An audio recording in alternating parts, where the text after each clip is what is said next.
અમે અહીંયા ગાડી મોડાસર ચોકડી પાસે રોડ રસ્તાના ખાડા બહુ જ પૂરા થઈ ગયા છે અને સતત વરસાદ પડ્યો છે તો પબ્લિકને બહુ જ હાલાકી વેઠવાનો વારો આવ્યો છે। એટલે અમે આજે છોટાઉદેપુર કોંગ્રેસ સમિતિ તરફથી અહીંયા ગાડી ભેગા થઈ અને તંત્રને કહેવા માંગીએ છે કે તમે હવે પ્રજા બહુ જ હેરાન થાય છે। તમે 2 મહિનાથી ટેસ્ટિંગ કરીને પુલોને બંધ રાખ્યા છે।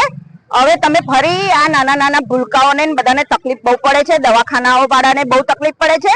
એટલે જે તમારો રિપોર્ટ હોય એ કલેક્ટર સાહેબને કહીએ છે કે તમે રિપોર્ટ જલ્દી જોઈ અને આ પુલો ચાલુ કરો તો છોટાઉદેપુરની આર્થિક સ્થિતિ જે ખેડૂતોને તકલીફ પડે છે ને એમની આર્થિક સ્થિતિ પણ નબળી થઈ ગઈ છે આ કારણેથી।